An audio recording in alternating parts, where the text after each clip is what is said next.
Hoorie Martie sê vir my, ek ken jou al baie lank tyd. En ons het al die hele paar platforms saam gedeel en jy's 'n great atleet en 'n suksesvolle atleet. En wat op aarde het jy nou besiel om deel te word van hierdie span?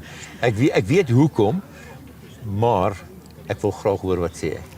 Weet jy, ek wil 'n verskil maak in mense se lewe.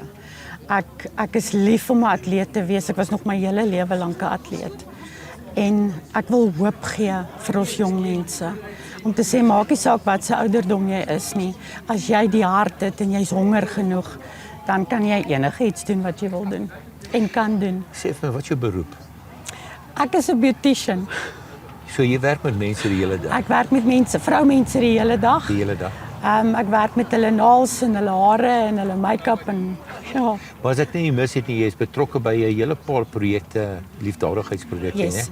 né? Ek het ingeskryf vir Majestic Pageants South Africa wat deel is van 'n women and child abuse en gender-based violence.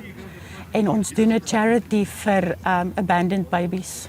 So jy weet ons harte op hierdie projek. Daar's 20 liefdadigheidscharities wat betrokke by dit is.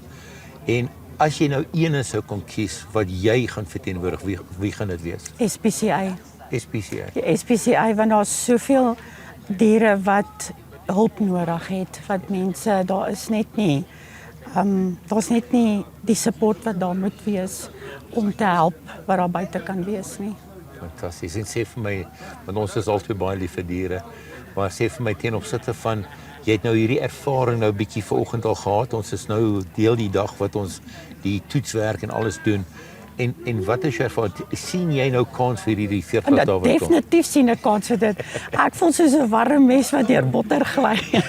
Ek weet ek kan hierdie doen elke liewe dag en ek weet ek gaan ook baie geselskapies hê met die Here en ek weet dat hierdie gaan 'n verskil maak, nie net in my lewe nie, maar in die mense daar buitekant se lewe ook. Het jy ja, op hierdie dag is dit 'n hele gemengde groep mans en vrouens. En wat dink jy daarvan? Ek dink dis fantasties, mans en vrouens, is om te wys dat ons is nie die weaker link nie. Ons is net so sterk soos wat die mans is. Ja. En ek dink dit gee ook daai deursettingsvermoë aan elke een wat dit maak nie saak of jy 15 is en of jy 60 is nie. Ja. Ons almal kan dit doen. Ja. Dit hang net af wat jou mindset vir jou is en hoe jou hart gedra word. Dit is duidelik die saam staan dat ons saam staan. Saam staan, saam nasies, as is 'n eenheid, As ja. eenheid, yes. Dit is soos Brak en Jan, one for all and all for one.